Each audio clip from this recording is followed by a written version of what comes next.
all of you. I should be in a position to see everyone. Come on. Good evening. Good evening. Good evening. Good evening. Good evening. Good evening. So those जिनका video of है, I think it would be better कि मैं उनको meeting से remove कर दूं, करवा दूं. That is what would be better, I suppose. और कोई भी ऐसे फिल्टर ना लगाएं जिसमें आप ना दिखें और कुछ ऐसा अजीब अजीब सा अतरंगा लुक दिखे. यस मेरे बच्चे, good evening. Good evening. Quickly turn on your videos. Very quick. Super quick.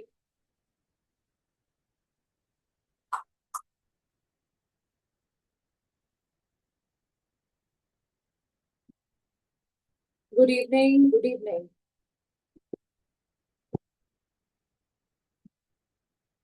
Video on करने से नेटवर्क इशू हो रहा है. अब सारे इश्यूज तुम लोग के बिल्कुल ही होना शुरू हो जाते हैं जैसे ही मुद्दा आता है. चलो ठीक है, लेट्स स्टार्ट. हमारा डेप्रिसिएशन चल रहा है. कल हमने डेप्रिसिएशन का एक मेजर पोर्शन डिस्कस किया. क्या आपने डेप्रिसिएशन को घर पे थोड़ा प्रैक्टिस और करा है? क्या आपने डेप्रिसिएशन की प्रैक्टिस घर पे बढ़ाई?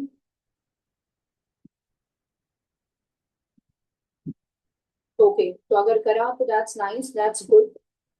इसके अलावा मैंने आपके लिए लिस्ट ऑफ इम्पोर्टेंट क्वेश्चंस जो है फॉर डेप्रिसिएशन वो भी अपनी स्टोरी पे शेयर कर दी थी. तो जस्ट कीप ऑन ट्रैक कि मैं रेगुलर बेसिस पे जो जो भी इम्पोर्टेंट क्वेश्चंस की लिस्ट डालती चलूं. You are doing those questions simultaneously. You are not missing them at all.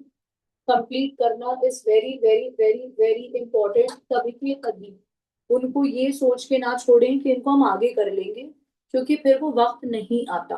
The time doesn't come back.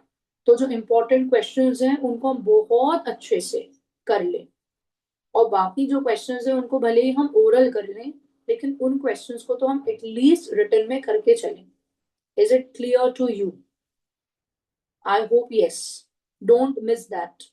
वैसे मेरा प्लान था कि मैं important questions in the order of chapter डालूं, बट वैसा ना करते हुए मैं आपके लिए इंपॉर्टेंट क्वेश्चंस टॉपिक वाइज डालती जा रही हूँ. तो इसलिए आप वो ध्यान रखेंगे. अब हम आ रहे हैं हमारे आगे के पोर्शन पे. हमें अपना पहले कॉन्सेप्ट जो बचा है वो रिवाइज करना है. कॉन्सेप्ट जब हो जाएगा तो फिर आगे क्वेश्चंस को करना है. लेकिन आज क्लास मिली ही 1 घंटे की है, तो नॉट एन इशू. देखते हैं जितना हो पाए. अगर कुछ लगेगा तो थोड़ा बहुत कल करेंगे. हमारे पास ये टॉपिक आता है जिसका नाम है प्रोविजन फॉर डेप्रिसिएशन, या अक्यूमुलेटेड डेप्रिसिएशन कहते हैं. क्या है? प्रोविजन फॉर डेप्रिसिएशन या अक्यूमुलेटेड डेप्रिसिएशन कहते हैं. इसमें हमारे पास दो अकाउंट बनते हैं. एक बनता है हमारे पास एसेट अकाउंट, और अगला बनता है प्रोविजन फॉर डेप्रिसिएशन अकाउंट. आप सब लोग सारा काम छोड़ के सीधे बैठेंगे, फुल बिल्कुल प्रॉपर पोस्चर में, कुछ भी दूसरा तीसरा नहीं कर रहे होंगे. स्टार्ट करूं मैं? ओके. सो एसेट अकाउंट की जब हम बात करेंगे तो एसेट में टू बैलेंस ब्रॉट डाउन आएगा, जो कि ओपनिंग बैलेंस ऑफ एसेट यहां आ जाएगा. दूसरी बात, अगर हमने एसेट खरीदा तो टू बैंक जो उसकी कॉस्ट है उस पर आ जाएगा. तीसरी बात, हमारे पास प्रोविजन फॉर डेप्रिसिएशन का अगर कोई ओपनिंग बैलेंस दिया है तो वो क्रेडिट साइड में आ जाएगा as by balance brought down.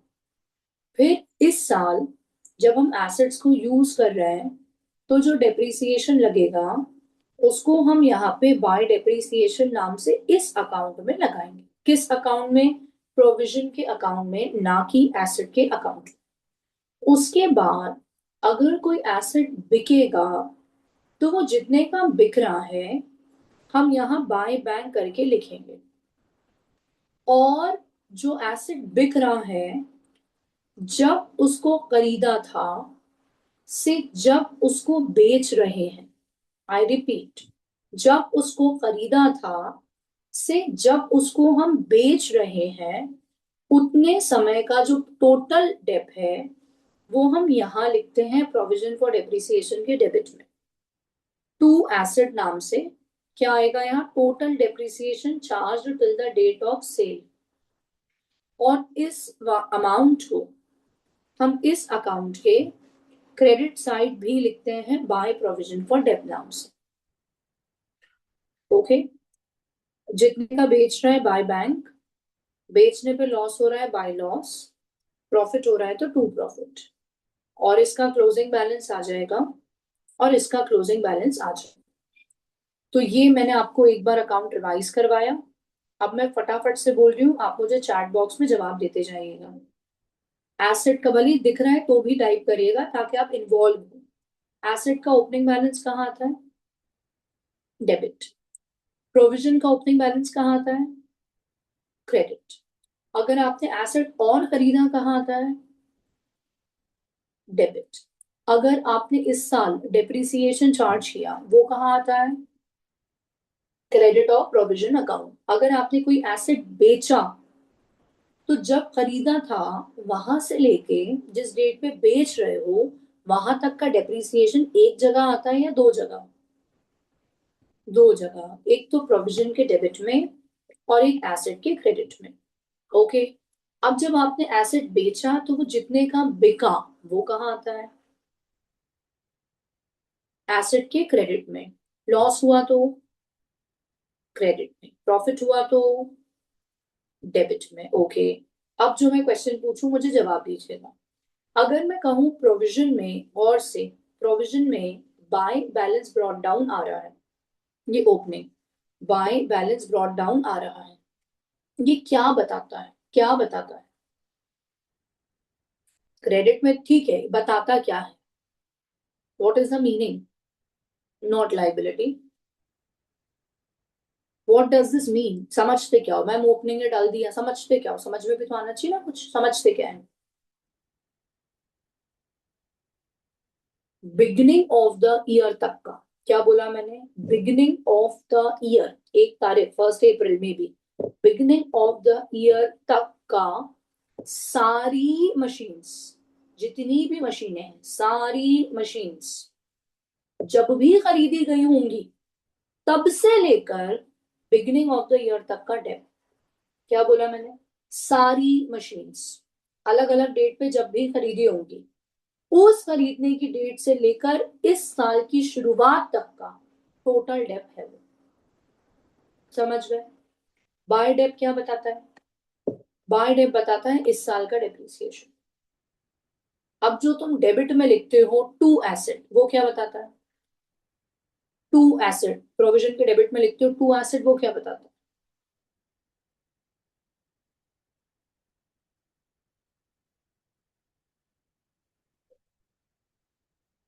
Type करो और बताओ मुझे। मशीन की वैल्यू रिड्यूस हुई, मैं ये नहीं नहीं, what does it indicate, yes yes, it actually indicates जो एसेट आपने सेल करा उस पे टोटल कितना डेप आज तक till the date of sale लगा हुआ है। तो हम इसको डेबिट में क्यों लिखते हैं, अब ये बताओ, हम इसको डेबिट में क्यों लिखते हैं, why we write this on debit, debit में तो लिखते हैं, क्यों लिखते हैं डेबिट में, मिलन बेटा तुम्हें बातें ही करनी है तो तुम बातें कर लो, मैं तुम्हें रिमूव कर देती हूँ मीटिंग से।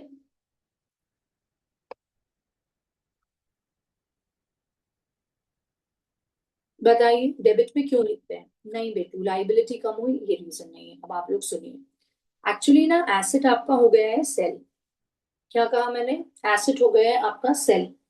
तो जब एसेट बिक गया तो उससे रिलेटेड जो डेप्रिसिएशन, मैंने कहा जब एसेट ही बिक गया तो उससे रिलेटेड जो डेप्रिसिएशन है उसको भी हटा देना, उससे रिलेटेड जो डेप्रिसिएशन है उसको भी हटा देना है।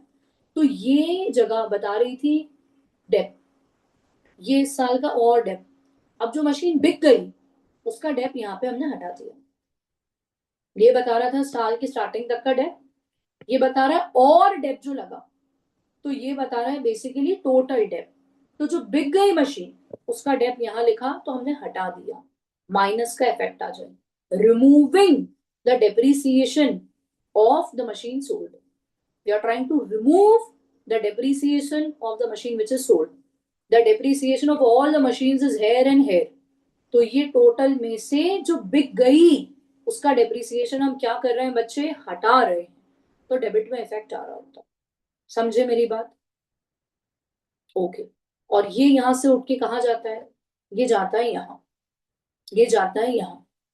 तो एक बात तुम्हें ज्ञान की बता दूं, जब ये वाला पार्ट बैंक वाला, लॉस वाला, और लॉस ना हो तो प्रॉफिट वाला, जब हम इन सबको टोटल करें, नेट आउट करें, तो पता है ये किसके बराबर बनता है? ये बनता है कॉस्ट के बराबर। किसके बराबर? एसेट की कॉस्ट के बराबर।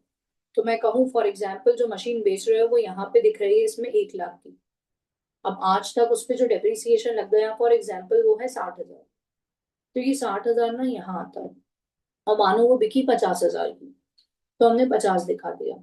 तो अब दिमाग लगाओ, वो 1 लाख की थी, 60 का डेप्रिसिएशन हुआ था, तो कितने की बचनी चाहिए थी? 40, बिकी कितने की? 50, तो प्रॉफिट हुआ 10 का।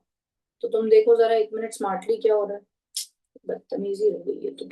1 लाख, ये 60, ये 60, ये 50, प्रॉफिट 10 का।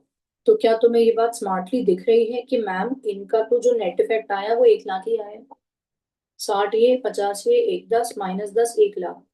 तो यह एसेट कितने का दिख रहा था? 1 लाख। तो डिडक्शन माइनस रिमूवल का इफेक्ट कितने से पड़ा? 1 लाख।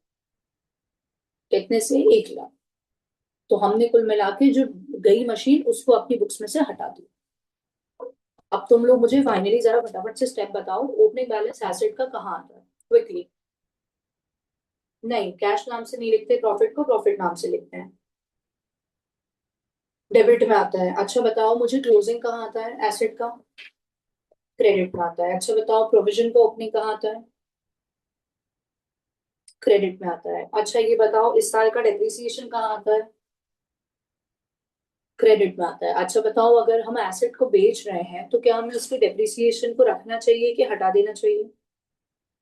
हटा देना चाहिए। तो हटाने के लिए हम कौन से अकाउंट से डेप निकालते हैं बाहर? किस अकाउंट से डेप निकाल देते हैं? प्रोविजन से। तो प्रोविजन के डेबिट में लिखते हैं या क्रेडिट में? डेबिट में। डेबिट में लिखने से प्लस का इफेक्ट आता है कि माइनस का? माइनस का। किस अकाउंट से बाहर निकाल रहे हैं? प्रोविजन से निकाल के बाहर फेंक रहे हैं। ठीक है, कितना अमाउंट आता है ये बताओ यहाँ पे? जल्दी टाइप करो, जल्दी सब टाइप करा करो सब। क्या अमाउंट आता है प्रोविजन के डेबिट में? मैम आज तक का जो टोटल डेप्रिसिएशन लग गया उस मशीन पे जो बिक रही है वो आता है। वो बोलो कहाँ जाता है? एसेट अकाउंट के क्रेडिट में। कहाँ जाता है? एसेट के क्रेडिट में। अब बताओ अगर हमने एसेट को बेचा तो जो कैश आया वो कहाँ लिखते हैं? क्रेडिट में लिखते हैं, एसेट के, बाय बैंक के नाम से। लॉस हुआ तो क्या नाम से लिखते हो? By loss. प्रॉफिट हुआ तो टू प्रॉफिट। अच्छा एक बात बताओ, जितने का बेचा और वो जो प्रोविजन का अमाउंट है और जो वो प्रॉफिट या लॉस है उन सबको एडलेस करें तो वो किसके बराबर निकलता है? एसेट की कॉस्ट के बराबर, ताकि उससे एक डिडक्शन का इफेक्ट आ जाए कि मशीन बिकी तो हमने अकाउंट से भी इफेक्ट उसका हटा दिया। इतनी बात कुछ समझ आई? कह रहे हैं जी सर। जी मैम कहते हैं। वो कौन सी मूवी है सलमान खान की, वो कैटरीना से कहता है मैडम सर क्या? सर मैडम क्या, पता क्या कुछ था अजीब सा कहता था ना, वैसा वाला कर देते तुम लोग। मैडम सर ही कहता था उसमें। भारत। ये तुम लोग भी यही करते हो, मैडम सर, मैम साहब, मैडम जी। अरे मुद्दे पे आओ रे। ये हो गया अपना। अब अपन क्या करेंगे? अपन करेंगे इसके आगे मशीनरी डिस्पोजल का भी discussion. Okay, so I would need your focus, we will do discussion of machinery disposal भी। कह रहे हैं आप कहाँ डांस देख रही थी मैम? डांस नहीं था बच्चे, वो एक प्रोग्राम था बेसिकली ऑन एंटरप्रेन्योरशिप। तो I was invited there as a speaker. तो वो तो स्टार्टिंग में वो बस डांस था, नथिंग एल्स। फाइनेंस से रिलेटेड था वो, इन ओरिएंटल कॉलेज। तो अपन आ रहे हैं and we will look at machinery disposal. So I want to discuss that part. ध्यान दीजिए। अब आप यहाँ देखेंगे जरा मेरी बात को गौर से, या तो मैं एक काम करती हूँ, एक मिनट दियो मुझे।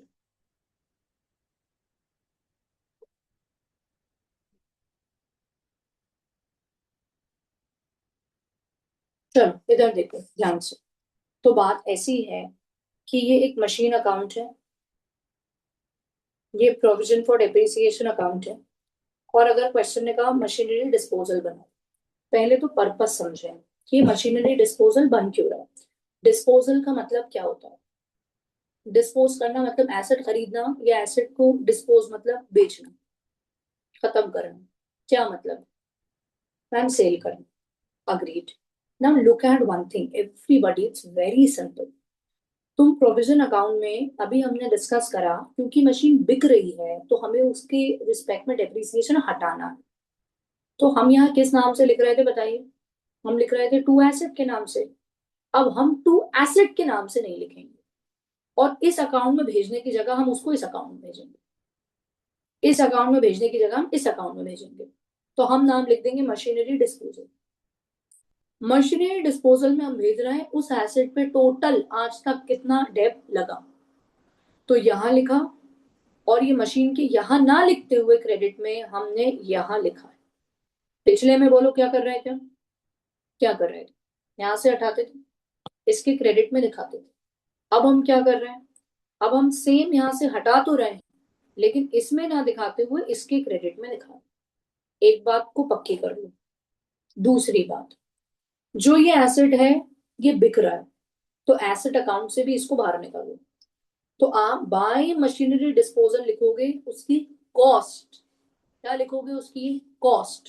तो जो मशीन बिक रही है, जो एसेट बिक रहा है, उसकी जो भी कॉस्ट थी आप यहाँ लिखेंगे, और इसको भी इस अकाउंट से बाहर निकाल देंगे। एसेट का बैलेंस क्या होता है? डेबिट। बढ़ाते हो तो डेबिट में लिखते हो, और घटाते हो हटाते हो तो कहाँ लिखते हो? क्रेडिट। तो एसेट से हम निकाल रहे हैं, बाहर निकाल के फेंक दे रहे हैं। तो हमने लिखा बाय मशीनरी डिस्पोजल, इसको हमने मशीन डिस्पोजल के डेबिट में डाल दिया। अब देखो क्या हुई कहानी। ये दिख रही है उस एसेट की कॉस्ट। खरीदे थे 20 का खरीदा था, आज तक डेप लगा है इतना। अब वो जितने का बिक रहा है, what ever is the selling price, पहले हम सेलिंग प्राइस को किस अकाउंट में दिखाते थे? फटाफट बोलो, मशीन अकाउंट। वहां ना दिखाते हुए आप कहाँ दिखाओगे? Machinery disposal. पहले लॉस होता था, कहाँ दिखाते थे? यहाँ क्रेडिट में। अब लॉस को यहाँ दिखाओगे क्रेडिट में। पहले प्रॉफिट होता था, कहाँ दिखाते थे? डेबिट में। अब कहाँ दिखाओगे? प्रॉफिट हुआ तो डेबिट में। तो आपको मशीनरी डिस्पोजल अकाउंट का पर्पस ये समझ आना चाहिए कि जो एसेट बिक रहा है उस एसेट को एसेट अकाउंट में दिखाने की जगह उसके लिए हमने स्पेशल अकाउंट बना दिया जिसका नाम है मशीनरी डिस्पोजल। हम उसमें उसकी कॉस्ट डालते हैं, हम उस पे आज तक लगा डेप डालते हैं, हम उसमें जितने का बिका वो डालते हैं, लॉस हुआ वो दिखाते हैं, प्रॉफिट हुआ वो दिखाते हैं। So this is actually a dedicated account. It is a specific account जिसमें हम सेल ऑफ एसेट का पूरा ट्रीटमेंट कर रहे होते हैं। बस इतनी सी बात है। बताइए मुझे अब आप लोग फटाफट से, प्रोविजन अकाउंट के से बाहर निकालना है। बाहर कहाँ लिखोगे? प्रोविजन अकाउंट में डेबिट। और किस नाम से लिख दोगे? अगर मशीनरी डिस्पोजल बना रहे हैं तो क्या नाम लिखोगे? To machinery disposal. Got it? अब मशीन अकाउंट एसेट अकाउंट से भी बाहर निकालना है, कहाँ लिखोगे? एसेट अकाउंट के क्रेडिट। किस नाम से? By machinery disposal. वैल्यू क्या आएगी ma'am? Cost cost cost cost cost, दिमाग में डालो। जितनी वैल्यू पे एसेट खरीदा था, कॉस्ट, उसको वहां से निकालो। अब आ गई मैं मशीनरी डिस्पोजल। अब बताओ मशीनरी डिस्पोजल में मैं डेबिट में क्या लिखा हूँ? वही एसेट को यहाँ ले आएंगे, तो लिखेंगे हम टू एसेट, उसकी कॉस्ट डेबिट में आ जाएगी। और वहां जिससे जो डेप भेजा है, प्रोविजन फॉर डेप से जो निकाला है, वो कहाँ आएगा? क्रेडिट। किस नाम से? By provision for depreciation. अब जितने का बेचा है किस नाम से लिखोगे? By bank. लॉस हुआ है तो बाय लॉस, प्रॉफिट हुआ है तो प्रॉफिट, और कहानी इसकी हो गई खत्म। जो काम हम कर रहे थे एसेट अकाउंट में, उसको वहां से निकाल के कहाँ कर रहे हैं? Machinery disposal. अब बताओ अगर हमने एसेट खरीदा है तो कहाँ दिखाओगे? कहाँ दिखाओगे मैम? एसेट अकाउंट में दिखाएंगे, एसेट के डेबिट में। इस साल का डेप्रिसिएशन लगाना है, वो कहाँ दिखाओगे? कहाँ दिखाओगे? प्रोविजन के क्रेडिट में दिखा देंगे, बाय डेप्रिसिएशन, खत्म कहानी। इतना कॉन्सेप्ट दिमाग में बैठना चाहिए। अब अपन क्वेश्चंस में आगे देखेंगे, बट मुझे लग रहा है इतनी बात तो सब बच्चों के दिमाग में बैठ गई। तो ये हमारा बड़ा हिस्सा था, थोड़ा सा बड़ा मुद्दा। अब हम बात करने जा रहे हैं कुछ छोटे छोटे मुद्दों की। इसको मैं बाद में उठाती हूँ, मैं पहले उठाना चाह रही हूँ इसको, छोटू को। पढ़ो, इसका नाम क्या है मेथड का? गुड, दिमाग में बस गया है तो बहुत अच्छी बात है, रिवाइज कर लोगे तो बिल्कुल ही सील हो जाएगा, कुछ भूलोगे नहीं। तो मशीन आर मेथड, ये जो मशीन आर मेथड है ये बहुत सिंपल मेथड है। कॉन्सेप्ट समझ ले आदमी तो मतलब कुछ स्टेप्स ही याद भी रखने, very simple. Machine hour method क्या कह रहा है सुनना बाद में। मशीन आर मेथड कह रहा है कि आपकी जो मशीन है, क्या कहा मैंने, आपकी जो मशीन, उसको जब हम खरीदते हैं तो मानो दुकानदार ने बताया कि ये जो मशीन ले रहे हो ना, ये 10,000 घंटे चलेगी, या कहा 1 लाख घंटे चलेगी।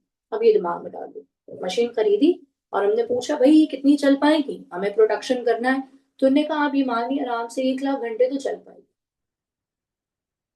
ठीक है बेटू, अगर किसी का कोई डाउट पेंडिंग रह गया तो मैं ये बात बता दूं, कंप्लीट कर लूं, बीच में मैसेज मत भेजो, ये बात पूरी हो जाए फिर बोल दो, ठीक है, मैं वेट कर लूंगी। तो मैंने दुकानदार से कहा भाई मशीन चाहिए, उसने कहा लीजिए मैडम। तो मैंने कहा ये चलेगी कितना, तो बोलता है 1 लाख घंटे चल जाएगी। तो मैंने कहा ओके। तो अब सुनिएगा, मेरी मशीन पड़ी है फॉर एग्जाम्पल मुझे 10 लाख रुपए की। कितने की पड़ी है? 10 लाख। अब मैंने उस मशीन को देखा, हिसाब लगाया, मैंने कहा यार मैं इसको यूज कर लूं, एंड में अगर मैं इसको बेचूं तो लोहे की है ये, तो लोहे के दाम जितने होते हैं उतने तो कबाड़ी वाला मुझे तोल के दे ही देगा। तो वो मैंने लगाया, तो मैंने कहा यार मुझे मिलेंगे फॉर एग्जाम्पल 1 लाख रुपए, फॉर एग्जाम्पल। तो मेरे पास 9 लाख रुपए डेप्रिशिएबल वैल्यू आ गई। मैंने कहा जेब से जा रहे हैं दिमाग, जेब से जा रहे हैं 10 लाख, बाद में गिरी सी गिरी हालत 1 लाख रुपए में तो कबाड़े में तो बिकेगी। तो 9 लाख रुपए जा रहे हैं। और जो ये मशीन चलेगी, तो इन्होंने कहा 1 लाख घंटे चलेगी, 1 लाख घंटे। तो मैंने कहा यार मैं 9 लाख रुपए लगा रही हूँ और 1 लाख घंटे चलेगी, तो मतलब अगर मैं 1 घंटा चलाऊं तो 9 रुपए का खर्चा पड़ रहा है। क्या बोला मैंने? 1 घंटा चलाऊं तो 9 रुपए का खर्चा पड़ रहा है, फिर रिपीट कर रही हूँ। जेब से गए 10 लाख, लेकिन कबाड़ी से एंड में 1 लाख मिल जाएंगे, तो नेट जेब से गए 9 lakh.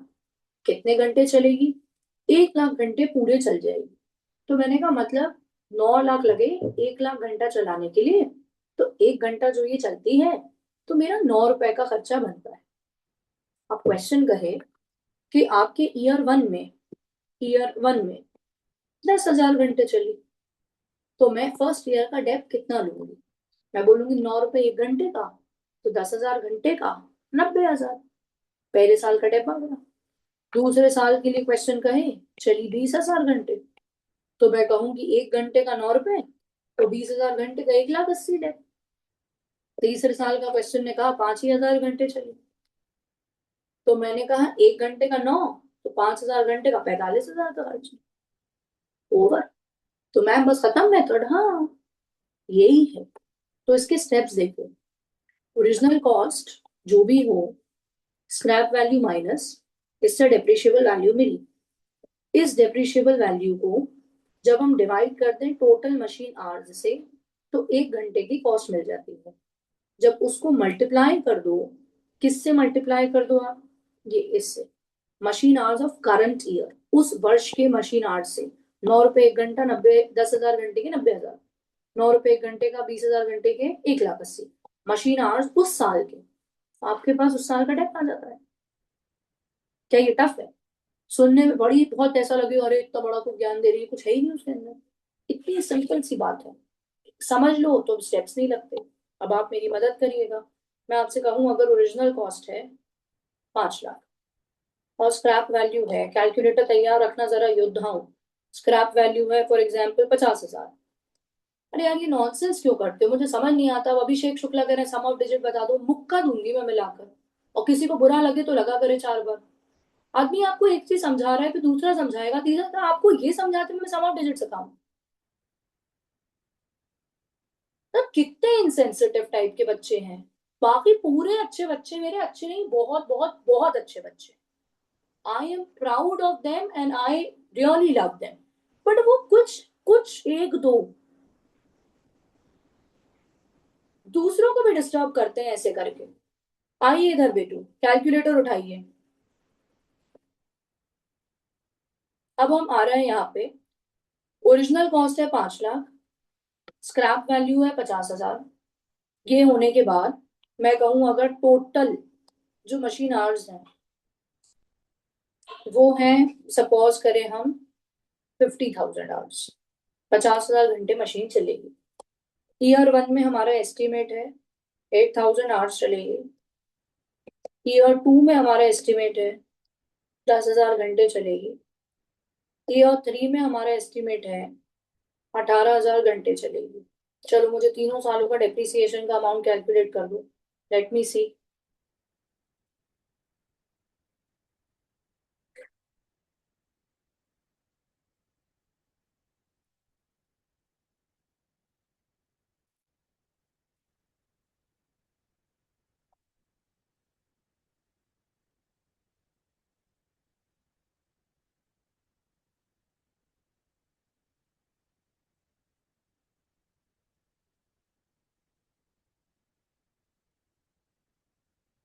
Everybody do your calculation and then let me know the answer.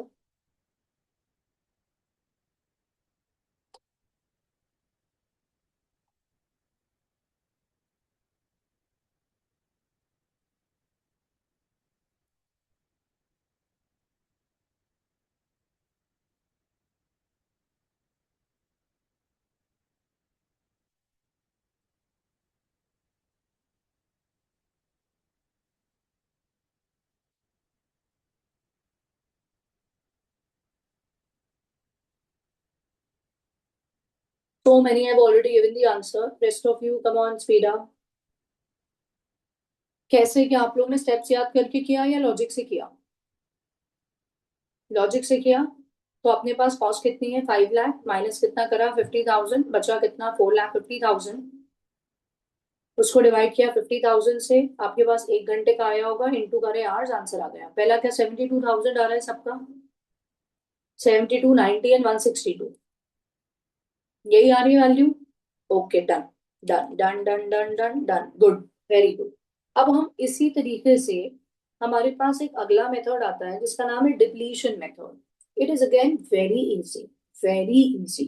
इस मेथड के अंदर आपको एसेट की ओरिजिनल कॉस्ट बताई होती है, स्क्रैप वैल्यू बताई होती है, आप इसमें से ये माइनस करते हो तो आपके पास डेप्रिशिएबल वैल्यू आती है। अब डिप्लीशन मेथड में बात सुनना क्या हो रही है। पॉइंट अपने पास ये आ रहा है इस जगह पे कि मानिए कोई माइन है, कोई खदान है, कोई क्वेरी है, ठीक है। तो उसमें एक अंदाजा लगाया कि यार मानो सपोजिंग कि हमने असेसमेंट करवाया कि इसमें कितने मिनरल्स होंगे या कितना मेटल होगा, वो समझ लिया जाए। तो जब चेक करवाया तो ये निकला कि इसमें सपोजिंग 10 लाख केजी मेटल का है। कितना है? 10 लाख किलो। अब हमने जो ये खदान खरीदी, वो खरीदी फॉर एग्जाम्पल 10 करोड़ रुपए की। मानो स्क्रैप वैल्यू उसकी कुछ है ही नहीं, जीरो है, शून्य। अब हमारा पहले साल हमने जो खदान से निकाला तो वो निकाला 1 लाख किलो मेटल। दूसरे साल हमने निकाला 2.5 लाख किलो मेटल। तीसरे साल हमने निकाला 4 लाख किलो मेटल। अब आपको यहाँ से एक बात समझ आ जाना चाहिए, पिछले जैसा ही है ऑलमोस्ट। सबसे पहले हमारी जेब से गए 10 करोड़, स्क्रैप वैल्यू कुछ नहीं है, तो पैसा हमारे पास एंड में कुछ नहीं आ रहा, पूरा 10 लाख लग गया। उसके बदले हमें 10 लाख केजी मेटल निकल जाएगा। तो सर हम डिवाइड कर दें, 10 करोड़ टाइप करो कैलकुलेटर पे, डिवाइड करो 10 लाख से, अमाउंट बोलो कितना निकल के आ रहा है? 100 रुपए। तो 100 रुपए हो गया आपका 1 किलो की कॉस्ट। 1 किलो की कॉस्ट 100 रुपए हो गई, ऐसी बात है ना? ऐसे ही है, 10 करोड़ रुपए, 10 करोड़ रुपए डिवाइड करें आपने 10 लाख किलो से, 100 रुपए का आपको 1 किलो पड़ रहा है।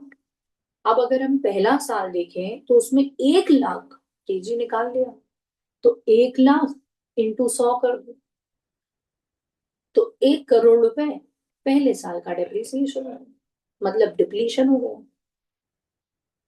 अब दूसरे साल कितना निकाल लिया, 2.5 लाख।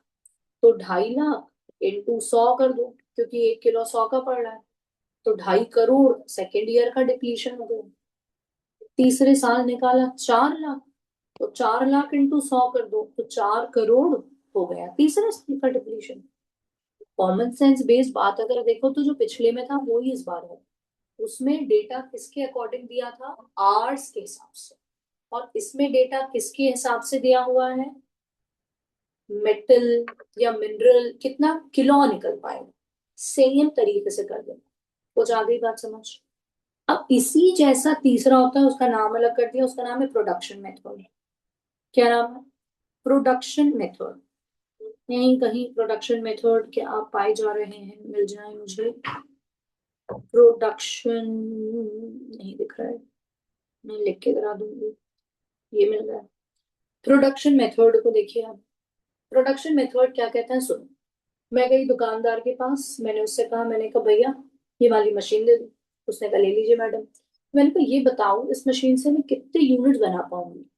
तो उसने मुझसे कहा मैडम इस मशीन से आप आराम से ना 5 लाख यूनिट्स तो बना लेंगी। कितने, 5 लाख यूनिट्स तो आप इससे आराम से बना लेंगी। तो मैंने कहा ठीक है। अब मानिए आप बेटे मेरी जेब से गए 15 लाख रुपए। तो मैंने कहा 15 तो गए, तो जब वो कबाड़ा बन जाएगा, स्क्रैप बन जाएगा, तो मुझे कितना मिलेगा। तो मानो 50,000 रुपए स्क्रैप वैल्यू निकल गई।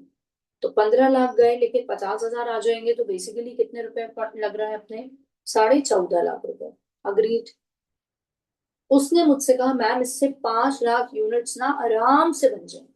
तो मैंने हिसाब लगाया, मैंने कहा यार 14.5 लाख रुपए का खर्चा हुआ, और मुझे मैं कितने यूनिट्स मिल पा रहे हैं, 5 लाख। तो एक यूनिट पे बेसिकली अगर हम खर्चा देखें तो कितने का आ रहा है, शायद 2.9। 2.9, 2.9 डिवाइड करके निकाल लो। तो 2.9 का एक यूनिट पड़ रहा है, एक यूनिट 2.9 का पड़ रहा है। समझ में आ रहा है आपको बात। अब अगर क्वेश्चन में दिया है ईयर 1 में फॉर एग्जाम्पल 10,000 यूनिट्स बने, तो मैं क्या बोलूंगी, एक यूनिट का 2.9 का खर्चा है। तो 10,000 यूनिट्स पे मल्टीप्लाई कर दिया, 29,000 रुपए पहले साल का डेप्रिसिएशन है, 29,000। ईयर 2 मानो 50,000 यूनिट्स बने। आप क्या कहेंगे, एक यूनिट का 2.9 है, तो 50,000 यूनिट्स के लिए इंटू 50,000, सो 1,45,000 सेकेंड ईयर का डेप्रिसिएशन हो गया। अब ईयर नंबर 3 पे आओ। सपोजिंग 22,000 यूनिट बने, तो एक यूनिट का 2.9 है, तो 22,000 का कितना होगा, 63,800। खत्म कहानी। अब बताओ कोई ज्यादा अंतर है क्या। तो मैं जब कहूं तुमसे मशीन आर, मैं कहूं तुमसे प्रोडक्शन, और मैं तुमसे कहूं डिप्लीशन, ये सब सेम है। सिर्फ डेटा में अंतर ये है, इसमें यूनिट्स दिए होते हैं, मशीन आर में आर दिए होते हैं, और डिप्लीशन में वो जो मिनरल या मेटल है उसकी क्वांटिटी दी होती है, that's the only difference. Rest the approach is same. समझ गए। नहीं बेटा अभी मैं आ रही हूँ उस पर। Is this clear everybody. Question मैंने देखिए छोटा छोटा कॉन्सेप्ट के लिए आपको यहीं क्रिएट करके करा दिए, लेकिन आगे हम पहुंच रहे हैं, इनके बेसिस पे इलस्ट्रेशंस दिए हैं। तो मैंने जो आपके लिए वो इंपॉर्टेंट क्वेश्चंस की लिस्ट बनाई है, उसमें मैंने वहां लिखा है ओरल क्या करना है।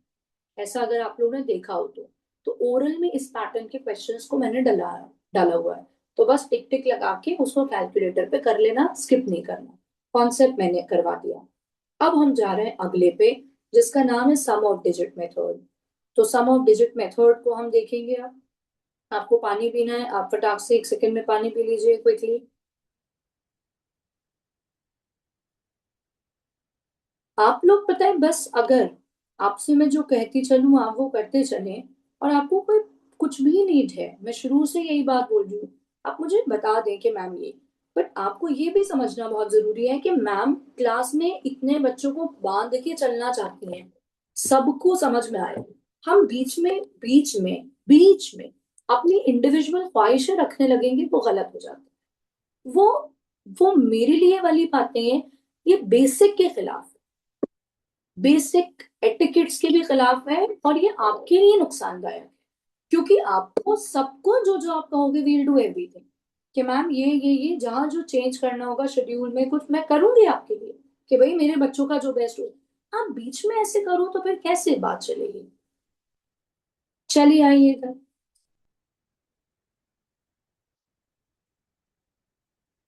बस वही बात है, सबका साथ सबका विकास सबको करवाना है अपने को, बस।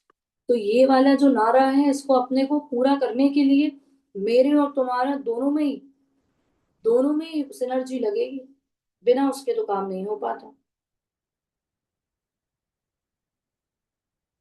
बट मेरे उसमें बीच में कोई इंटरप्ट करता है वहां वो हो जाता है, तो दूसरे बच्चे उससे कंफ्यूज होते हैं, that should not happen.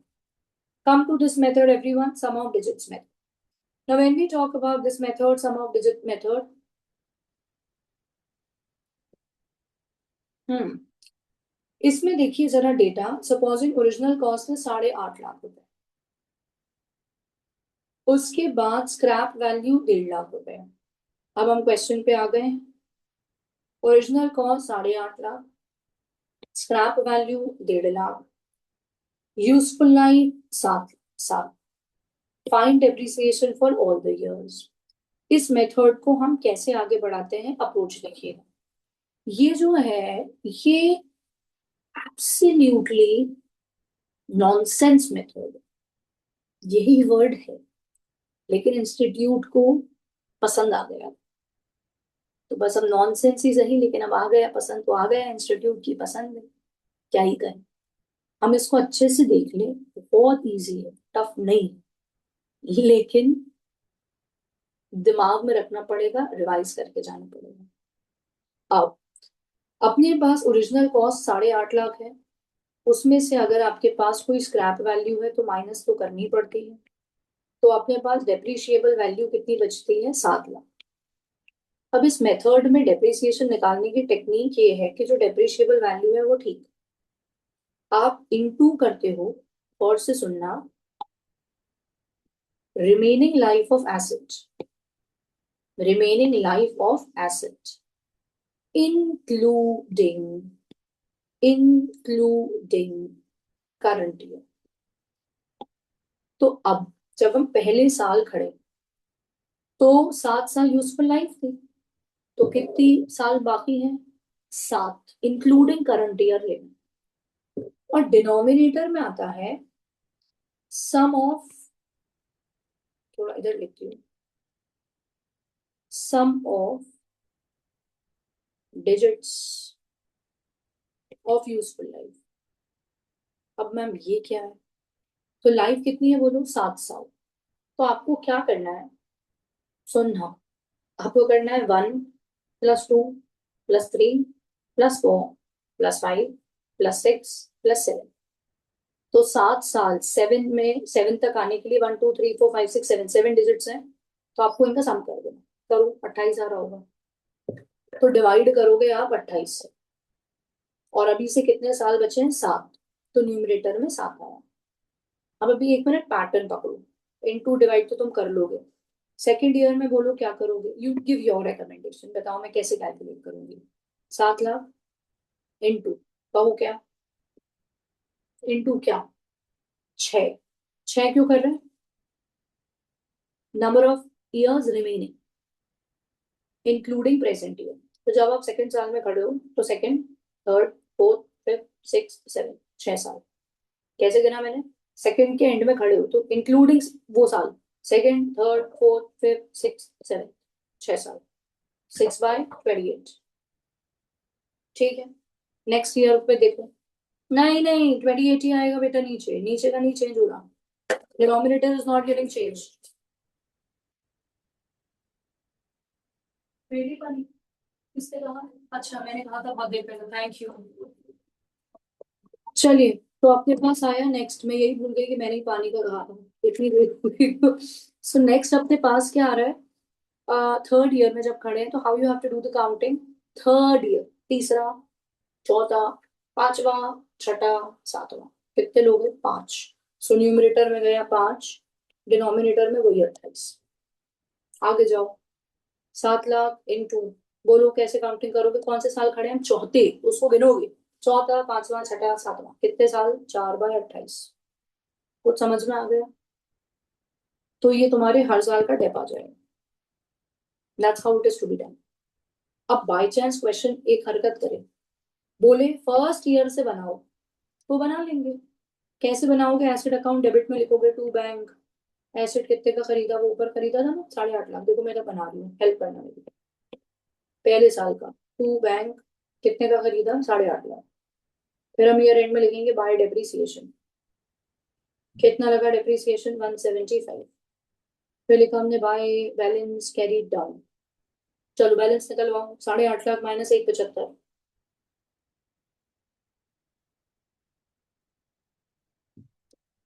775, done है। चलो सेकंड ईयर पे आओ, बोलो क्या लिखूं मैं, टू बैलेंस ब्रॉट डाउन कितना, 775। अब अगले साल का डेप बोलो, बाय डेप कितना आया था, 1.5 लाख। चलिए बैलेंस बताइए, बाय बैलेंस कैरीड डाउन 5,25,000। चलिए तीसरे पे आएंगे, क्या लिखेंगे, to balance brought down 525, dep कितना है, 125, बैलेंस कितना है, निकाल लेंगे। अमाउंट को छोड़ो, तुमने अगर किसी ने बैलेंस गलत बता दिया तो दैट्स फाइन, वो तुम माइनस करके बैलेंस निकाल लोगे, टेक्निक क्लियर है, टेक्निक क्लियर है, सिंपल है अकाउंट। अब एक और बात देखो, थोड़ी सी ये मस्ती में आ सकते हैं, बोल सकते हैं चलो आप एक काम करिए, चौथे साल से बनाइए, ईयर 4 से बनाइए, ईयर 4 से ईयर 7 तक, ऐसा कहते हैं। तो फिर हम बना लें, हमने कर लीजिए साहब, ये ईयर 4, अब ईयर 4 में लिखना पड़ेगा to balance brought down, oh my god की वैल्यू दी नहीं, अब क्या करें, फोर्थ ईयर का बैलेंस ब्रॉट डाउन कहाँ से निकाल, बताओ, बताओ मेरे योद्धाओं, कैलकुलेटर उठाओ जल्दी, बैलेंस निकाल के दो मुझे, fourth year starting balance brought down कितना लिखें,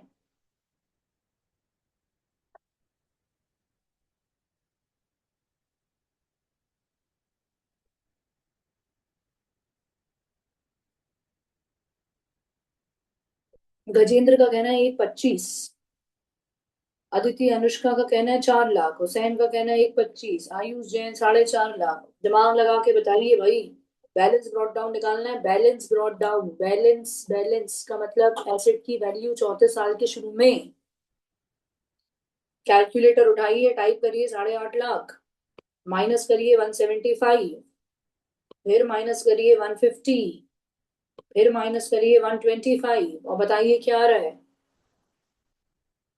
4 लाख, तो 4 लाख आएगा भाई, 4 लाख आएगा, फोर्थ ईयर के स्टार्टिंग में हो तो 3 ही साल तो डेप्रिशिएट हुआ, फोर्थ ईयर के स्टार्टिंग में हो तो 3 ही साल तो डेप्रिशिएट हुआ, सोचो, फोर्थ के स्टार्टिंग में हो तो 3 ही साल तो डेप्रिशिएट हुआ, तो 3 साल का डेप हटा दोगे, और तो क्या, 4 लाख आ रहे हैं, तो यहाँ आया 4 लाख, हमने कर लीजिए साहब, bye depreciation end of the year में आएगा, चौथे साल का डेप कितना है अपने पास, 1 लाख, तो अपने पास बचेगा बैलेंस कैरी डाउन, कितना बचा, 3 लाख, तो ये खत्म, year 5 balance brought down 3 lakh, फिर लगाओगे डेप 75, फिर बैलेंस बच जाएगा 225, फिर 225 ओपनिंग, फिर डेप लगाओगे, कुछ समझ आ गया आपको?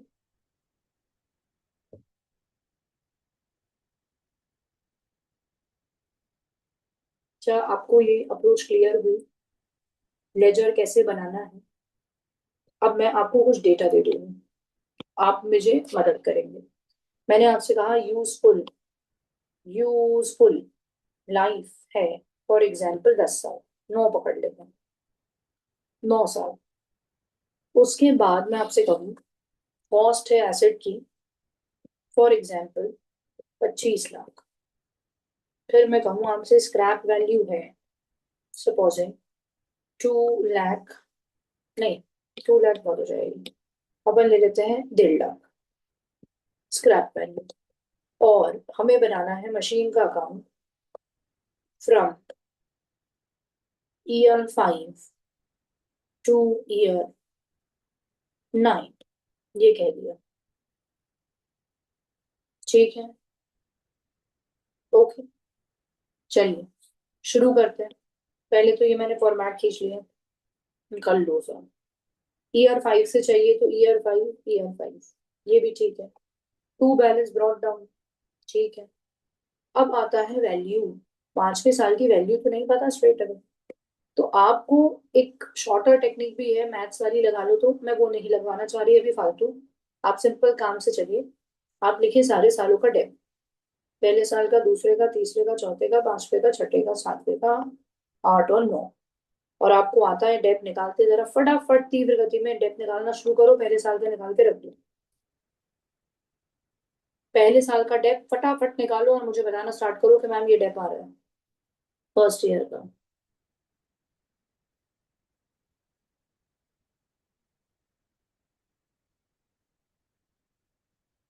293,750।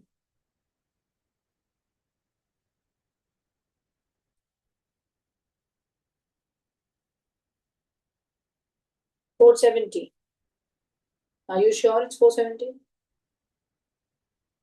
25 लाख में से पहले 1.5 लाख हटाओगे, so you will be left with 23,50,000 depreciable value into number of years remaining including present year. पहले साल पे खड़े हैं तो पहला, दूसरा, तीसरा, चौथा, पांचवा, छठा, सातवां, आठवां, नवा, 9 साल, अपॉन सारे डिजिट्स ऐड करोगे, 1 +2 +3 +4 +5 +6 +7 +8 +9, 45। बोलो वैल्यू कितनी भाई?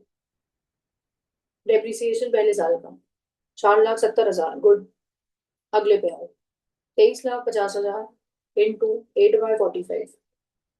चलो क्विक, 417,777। चलो अगला बताओ, जान दो तीव्र गति से, गुड। 3,6,55,55, done, good. नेक्स्ट बताओ,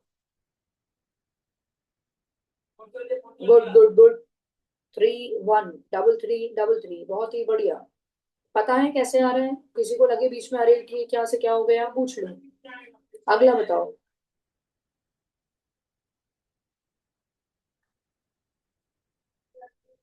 what is the value after this? सारा ही निकाल दें हम। और बताओ, दीपाली बेटा कैलकुलेट करो बेटा। अगला कितना है?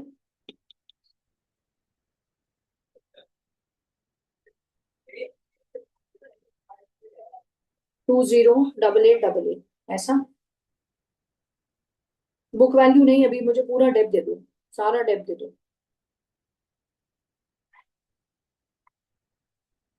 What next? 15,66,66। What next?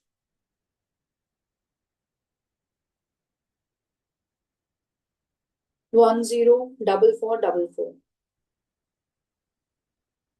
And then finally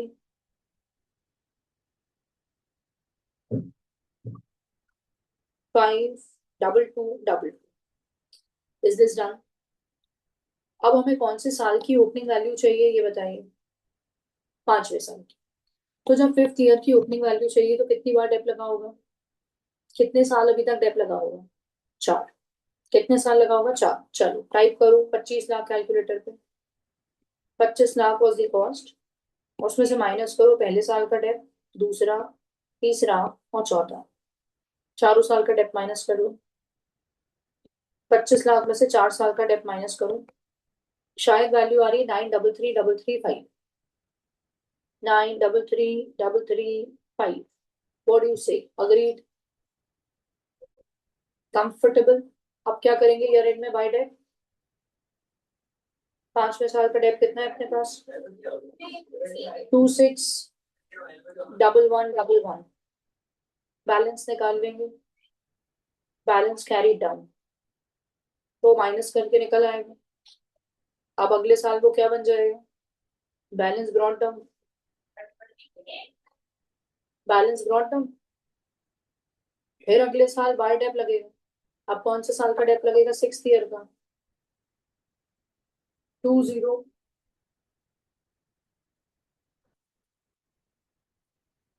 आज आज सॉरी बच्चे, बाय डेप कितना होगा 208888 अग्रीड।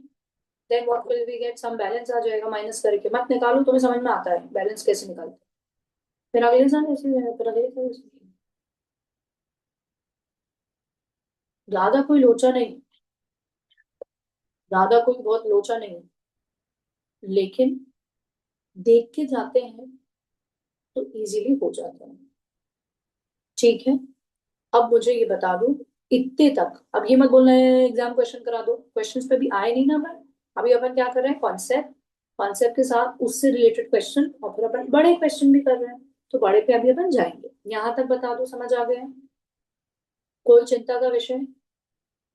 तो अपन ने सारे मेथड्स देख लिए। अब मुझे कॉन्सेप्ट वाइज एक आखिरी बात कॉन्सेप्ट की करवानी है, तो मैं वो और डिस्कस करा दूं, और फिर we will go for next portion.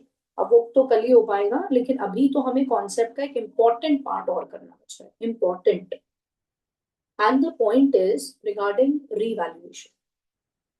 What is the point? It is regarding revaluation. Revaluation के अंदर कहानी, ये मैंने चार्ट बनाया हुआ है, आप में से जो भी चाहे, अगर उसके नोट्स में कुछ उसको लगे कि ऐड करना है, तो इस चार्ट का फोटो ले लियो, तो इसको ऐड कर लें। और अब मैं बोल रही हूँ तो सुनो, आपके एसेट की अगर वैल्यू बढ़ रही, या आपके एसेट की वैल्यू कम हो रही, तो अगर आपके एसेट की वैल्यू बढ़ रही है, तो मैंने उसमें दो केस डाले। एक है, क्या आपके क्या आपके एसेट की वैल्यू फर्स्ट टाइम बढ़ रही है, या आपके एसेट को पहले भी रीवैल्यू कर चुके हैं। क्या बोला मैंने? आपके एसेट की वैल्यू फर्स्ट टाइम बढ़ रही है, मतलब इससे पहले कभी आपने उसकी वैल्यू में कुछ ऊपर नीचे नहीं किया, या पहले आपने कभी उसको नीचे किया था, नीचे वैल्यू उसकी गिराई थी, और अब बढ़ा रहे हो, फिर बोल रहे हो।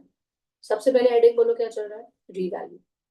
पहली हेडिंग क्या कर रही है, अभी एसेट की वैल्यू बढ़ रही, तो सवाल आ रहा है, क्या आपकी वैल्यू इससे पहले कभी चेंज नहीं करी गई, और एसेट पहली बार बढ़ा रहे हो, या कभी पहले एसिड की वैल्यू कम करी थी और अब बढ़ा रहे हो। तो अगर फर्स्ट टाइम आप उसकी वैल्यू में कोई चेंज कर रहे हो और अपग्रेड कर रहे हो, बढ़ा रहे हो, तो आप किसको क्रेडिट करोगे, रीवैल्यूएशन। किसको क्रेडिट करोगे, रीवैल्यूएशन को।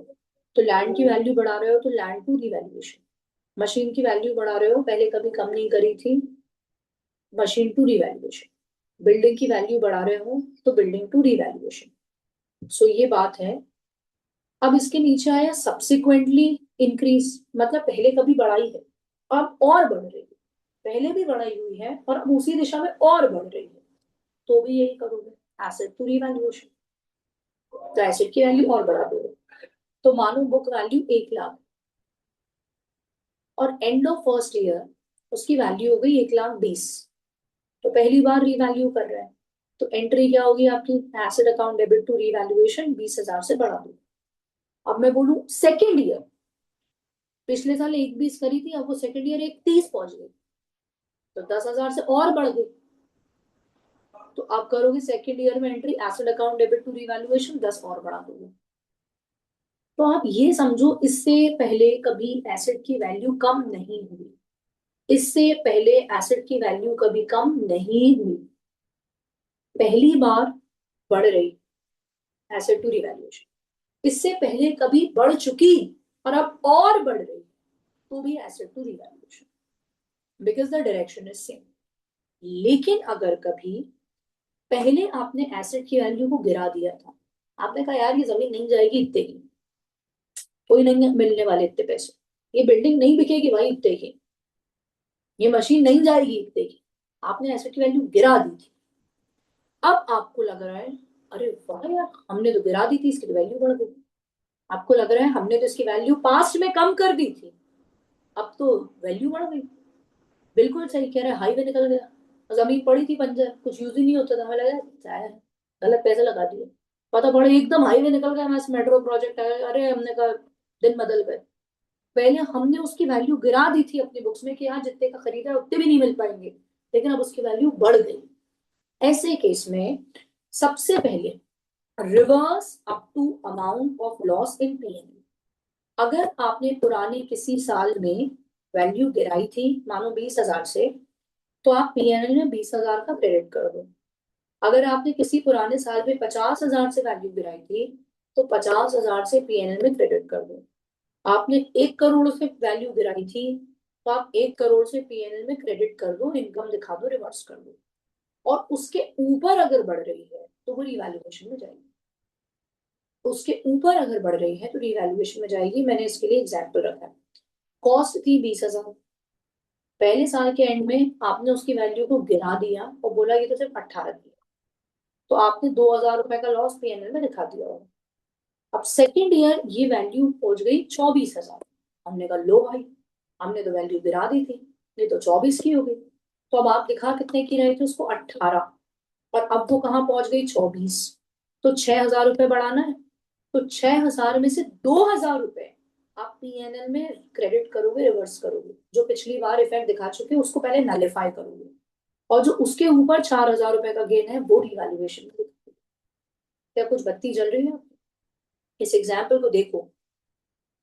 कॉस्ट थी 20, उसको फर्स्ट ईयर के एंड में कर दिया 18, तो हुआ लॉस। तो लॉस गया पीएनएल में। अगले साल वो हो गई 24, तो गेन हुआ 6 का। तो उसमें से 2,000 तो पिछली बार फालतू में कम कर दिए थे, तो 2,000 पीएनएल में क्रेडिट होंगे, और 4,000 उसके ऊपर रीवैल्यूएशन में क्रेडिट होंगे। अब देखिए अगला, इसका ऑपोजिट डिक्रीज। इसका पहला केस है फर्स्ट टाइम डिक्रीज हुई, इससे पहले कभी कुछ भी नहीं हुआ। कभी पहले हमने एसेट की वैल्यू में कोई छेड़छाड़ नहीं करी, कोई चेंज नहीं करा। हाँ ऐसी ही बात है, पहले कभी कोई छेड़छाड़ नहीं हुई, कोई वैल्यू में चेंज नहीं हुई। अभी हमने एसेट देखी, हमने कहा लो इसकी वैल्यू तो इतनी है नहीं, कम कर, तो लॉस हो रहा है। लॉस हो रहा है तो पीएनएल में जाएगा। कहाँ जाएगा, पीएनएल। दूसरी बात सुनना, खरीदी थी हमने 50,000 की, पिछले साल हमने 10,000 कम कर दिए, दिखाई 40। इस साल देखा हमने कहा 40 में भी नहीं जाएगी भाई, ये तो 20 में ही जाएगी। इस साल हमने 20 और कम कर दिए, तो पहले कम कर चुके और अब और कम कर दिए, तो भी ये जो और लॉस हो रहा है, रिवर्स तो हो ही नहीं रहा, लॉस ही हो रहा है, और ये भी पीएनएल में जा रहा है। कहाँ जाएगा, पीएनएल। पिछले साल 10 का नुकसान पीएनएल, इस साल और 20 गिर गई, वो भी PNL. So that is the point. Example देखो, कॉस्ट थी 4 lakh, end of the first year हमने कहा 390 की वैल्यू है, तो 10 गया पीएनएल।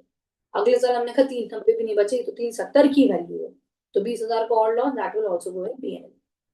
लेकिन अगर आपने पिछले किसी साल में इसकी वैल्यू बढ़ाई थी, if it was increased and now you are decreasing, earlier it was increased, now you are decreasing, तो ऐसे केस में you will have to first reverse your revaluation.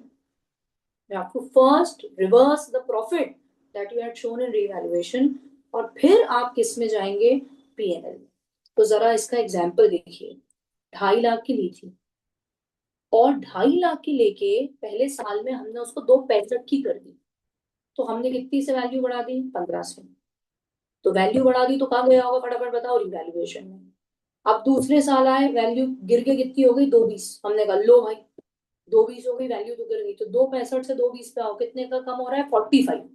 लेकिन 45 में सबसे पहले क्या करोगे, पिछले साल कितना तुमने रिवैल्यूएशन में दिखाया था, 15, तो वो प्रॉफिट को खत्म करो। रिवैल्यूएशन में जाओगे, डेबिट करोगे 15, बोलोगे कोई प्रॉफिट प्रॉफिट नहीं रह गया, तो रिवैल्यूएशन को रिवर्स कर दोगे 15 से, और उसके ऊपर जो लॉस हो रहा है 30 का, वो पीएनएल में जाएगा। ओके, तो बेसिकली अगर कोई कॉमन सेंस लगा के टॉपिक को समझ ले, so the conclusion is very simple. जो पहले हो चुका अगर उससे ऑपोजिट हो रहा है, जो पहले हो चुका अगर उससे ऑपोजिट हो रहा है, तो आपको पुराना लिया इफेक्ट रिवर्स कर, पुराना लिया इफेक्ट रिवर्स कर। और अगर फर्दर और लॉस हो रहा है तो पीएनएल में डालो, और फर्दर अगर और गेन हो रहा है तो रिवैल्यूएशन में डालो। तो अब आप लोग इस एग्जाम्पल को जरा गौर से, एग्जाम्पल्स के साथ अगर पढ़ लिया, नीचे मैंने इसलिए एग्जाम्पल भी ऐड कर दिए, तो it is actually a kind of a summary. जिससे ये पूरा टॉपिक बहुत अच्छे से हो जाता है। क्योंकि जिस तरीके से मॉड्यूल में दिया है उससे क्लैरिटी मुझे तो नहीं लगता कि आती है। और ये मेनली एक इंटर का टॉपिक है, बट इन्होंने इसको फाउंडेशन में डाला हुआ है फॉर सम रीजन। और इस पे 3-4 मार्क्स का क्वेश्चन भी इजीली आ सकता है। So this should be very clear. तो this is basically from AS 10। तो मैंने जो आपको लिस्ट ऑफ इम्पोर्टेंट क्वेश्चंस दी है मॉड्यूल की, उसमें इसका क्वेश्चन भी डाला हुआ है। तो प्रैक्टिकल क्वेश्चन नंबर शायद 5 या 4 कुछ है, जो इसी पर बेस्ड क्वेश्चन। तो इसको एक बार रिवाइज करिएगा। 6 है, ठीक है। तो वो लिस्ट में डाला हुआ है, वैसे इसको रिवाइज करिएगा। आपको शांति से पढ़ना पड़ेगा, अभी के अभी क्लास के बाद बैठ के पढ़िएगा।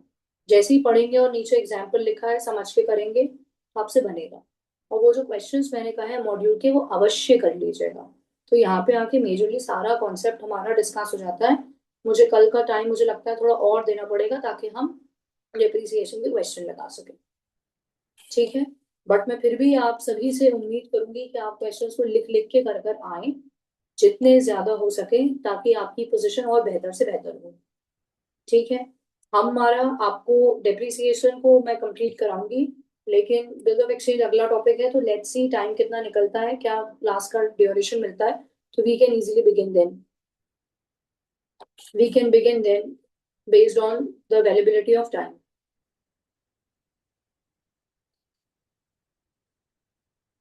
चेंज हो जाए तो, लाइफ चेंज हो जाए तो, नहीं नहीं नहीं नहीं अतिशय, वो सब तो institute has not covered themselves, how can they ask.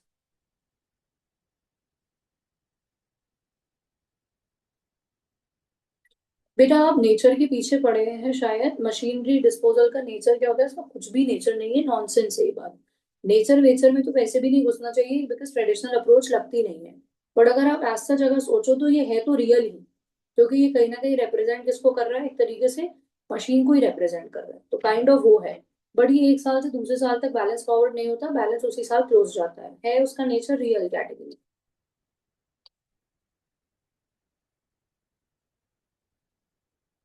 मेरी स्टोरी चेक कर लिया करो यार तुम लोग रेगुलर, क्योंकि मेनली उस स्टोरी में पढ़ाई का ही कंटेंट डला होता है अधिकतर। अब वो शायद अभी स्टोरी हट गई हो तो मैं एक बार वापस डाल दूंगी। उसमें पढ़ाई का ही कंटेंट डला हुआ होता है, तो आप जितना रेगुलर देखेंगे तो वो आपको कोई भी चीज मिस आउट नहीं होगी, बस बच्चे।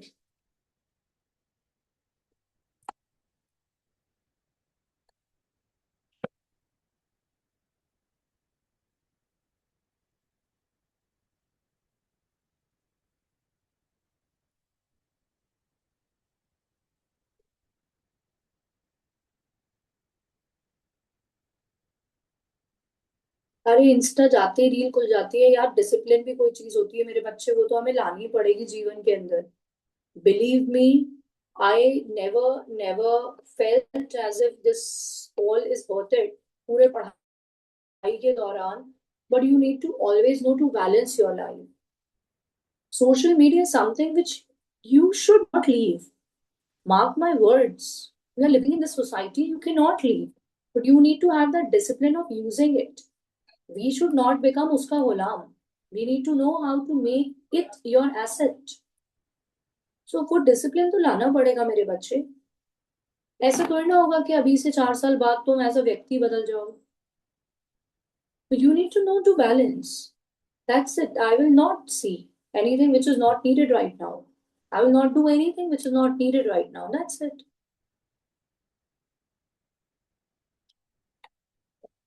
हाँ, एक बार रुक जाओ, मैं अभी के अभी इसको अपनी स्टोरी पे डाल देती हूँ, ताकि अपने को आपको लिंक मिल जाए before I move for any next work. अब मैं कोशिश करूंगी कि मैं आज रात तक आपके लिए जो वो है अपना, क्या है, नेक्स्ट BRS, उसकी भी लिस्ट डाल दूँ। आज थोड़ा दिन मेरा ज्यादा लंबा रहा है, it's been a very long day, lots of things were there to do, important of depreciation, but still I'll make sure कि ये तुम्हारे लिए मैं और डाल ही दूंगी।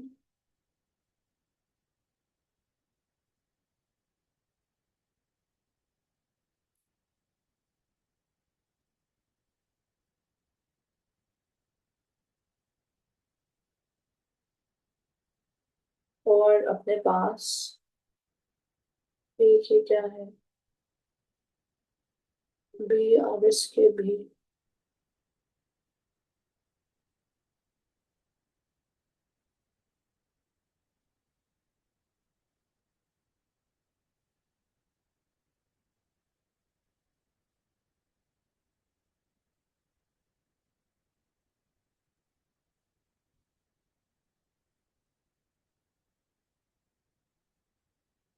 इंक्रीज डिक्रीज वाले question we will do for sure. बेटा मैसरा मजर नाम से आईडी होगी, मेरा ही नाम डाल दीजिए, आप मेरे से जुड़े ही नहीं, ये तो बड़ी दुख की बात है, बहुत तकलीफ की बात है। हाँ हाँ, it's there on YouTube, yes it's there on YouTube as a short, it is put there.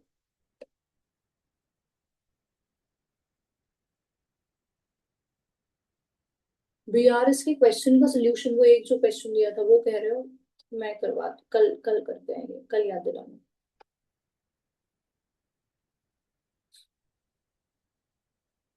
हाँ करेंगे, क्वेश्चन करेंगे।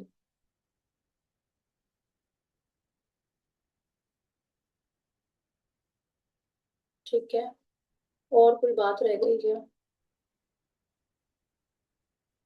आपके रिवीजन लेक्चर इतने इफेक्टिव हैं, यही लेक्चर पेपर के एक दिन पहले देख लिया जाए तो मजा आ जाए। बात ऐसी है कि मैं कोशिश ये कर रही हूँ कि मैं हर टॉपिक को ही समझाती चलूँ, इंस्टेड ऑफ एक्सपेक्टिंग कि तुम्हें वो आता है, मैं समझाती चलूँ। बट मुझे तो, मैं पढ़ाते टाइम ये एक्सपेक्टेशन ऐसा मान रही हूँ जैसे कि अगले को नहीं आता, तो मैं पूरा बोल रही हूँ। बट तुम्हें ऑन दी अदर हैंड ये एक्सपेक्टेशन रखना चाहिए कि मैं पूरा करके आऊँ, तो तुम पूरा करके आओ और मैं भी पूरा करा दूं, तो इससे तुम्हारा बेस्ट हो जाएगा। पता पड़े तुम इतने आश्रित हो जाओ कि ये पूरा करा रही है, मैं नहीं करके आऊं, बस वही नुकसान हो जाता है। या मैं ऐसा मानने लगूं तुमने कर लिया और मैं ऊपर से करा दूं, पता पड़े तुमने भी नहीं करा, तो वहां निपटारा हो जाता है। तो बस ये जरूरी है।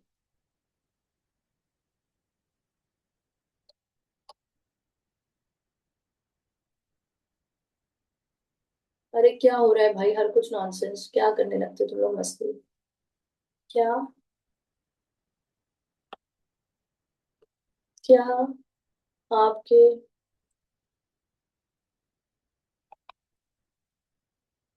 जून 24, अरे भाई कहाँ जून 24, उसका क्या पूछ रहे हो? चलो अब बाद में देखते हैं, जो भी एक्स्ट्रा डिस्कशन है इसको बाद में करते हैं अपन कंटिन्यू, ठीक है? धन्यवाद, bye bye, take care, good night, bye, bye bye, bye bye, bye bye.